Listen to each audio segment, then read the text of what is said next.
Hello, today we're going to talk about persuasion a little bit. So we'll first talk about, kind of like what is persuasion and how does persuasion work. Then we'll talk about the elements that create a persuasive message. We'll talk about propaganda a little bit and how to resist persuasion. Because, who wants to be a sucker and is, persuaded by just anything? Huh? So, first off, what is persuasion? Well, it really depends. You take a look here. I like this image on top. And basically, this was leaflets that were dropped in Iraq during the Iraq War. And if you take a look at it, if the oil industry is destroyed, your livelihood will be ruined. So these were dropped by the U.S. military in Iraq. Are they trying to persuade the people to stand up and fight? Is this propaganda? I don't know. Some people, what one person calls an education, another one calls propaganda. I've heard so many people when okay, sometimes I read Fox News and I look at the comment sections at the bottom of the news stories, and many of the commenters on there like to refer to higher education as propaganda. Okay, that's just what they think. All right, because yeah, believe it or not, as I'm trying to teach you, I'm trying to persuade you. I'm not just trying to teach you information, but I'm trying to convince you that this is important information. Persuasion. Is it propaganda? Is it education? I don't know. Depends on which person you ask. Okay. So what we find is that in the last decade, we find support for things like gay marriage has increased significantly. And some say results in, do a better job educating people and they become more supportive. Others say, nope, that's propaganda, buddy. Huh? All right. In order to have a persuasive message work, this is what kind of has to happen. In this image, I like this image. What happens is, in order for a message to ultimately, and by the way, this is very important, we can talk about persuasion all day long, and remember, we talked about attitudes, and in many ways, persuasion is about convincing you to change your attitudes. But what really matters at the end is changing your behaviors, okay? If I am a company and I would like to persuade you that I have a good product, if I've convinced you my product is great, but don't actually buy my product, doesn't really do much good for you, okay? So the first thing that has to happen is, do you pay attention to the message, okay? And so, again, when we get to, maybe it was the third section of this persuasion, we're going to talk about elements or what makes a message more persuasive.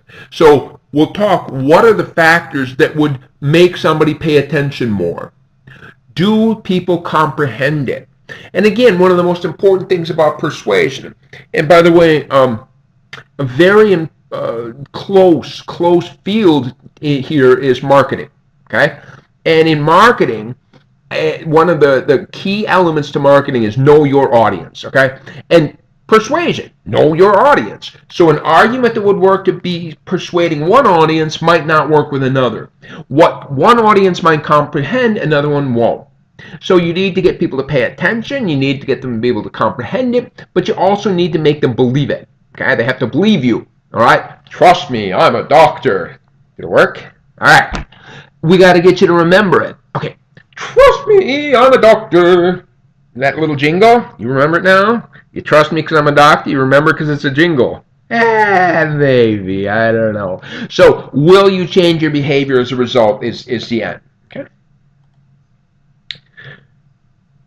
So, there's two main routes of persuasion, okay? And one is called the central route and one is a peripheral route. And, everybody uses both of these. Both of these are being used but certain types of people are more likely to be persuaded via the central route, and some people are more likely to be persuaded via the peripheral route. Essentially, people with higher education are more likely to be influenced through central routes. People with less education are more likely to be persuaded with peripheral route. But we all go both of these.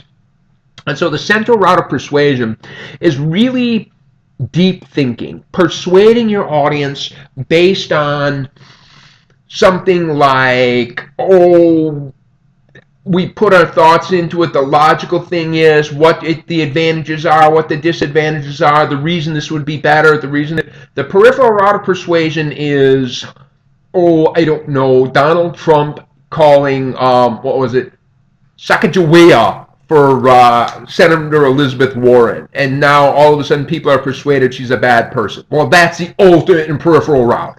It's just like, just throw out some emotionally laden content, and people that are don't put a lot of thought in the process. It was just, wow, that emotional argument has convinced me. All right. So here's, let's see. Whoa. So persuasive message. Are people motivated? So some people just don't want to think, right? They just don't want to put the effort in. And so if you have an audience that doesn't want to put the effort in, then you probably want to go the peripheral route, okay? Peripheral would be better, okay?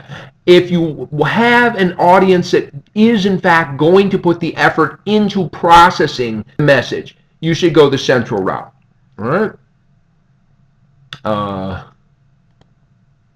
So all effective propaganda must be limited to a few very sharp points and must harp on these slogans until the last member of the public understands. All right, again, I'm sorry, I don't want to be political, but build the wall, build the wall. How many freaking times did he yell build the wall? Look at that. Very sharp points repeated over and over and over. Okay? So, yeah, I already said that. The goal of all persuasive messages is to change behavior, not just. Okay? And so look at that. Central route, peripheral route. I cannot read that. What is it? Oh, low effort. Yeah. Yeah, that doesn't say anything that wasn't just saying. Okay, good. And so look at this. We've got different products, okay? And I'll tell you what. It's true. If you, every single time a persuasive message was put at you, if you focused on the central route, you would have cognitive overload. Remember we talked about decision fatigue and whatnot? It's the same thing. If you put this much cognitive effort. So sometimes, like say for example, where should I eat today? Maybe, you know what? A nice little jingle in your ear, or look at this road sign.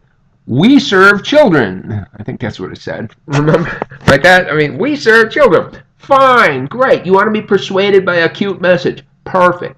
When it comes to your decision about what soda, you want to be persuaded by the new skinny can, right? Oh, it'll make you beautiful. Fine, you're choosing a soda.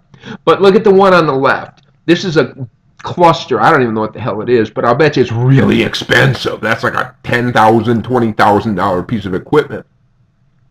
And it is absolutely clear that they are using the central route of persuasion. They are telling you the facts of this product. They're telling you what's good about this product. So for certain decisions, feel free to fall back on the peripheral route. But for some decisions, but again, it depends upon the type of people that are making those choices. Okay.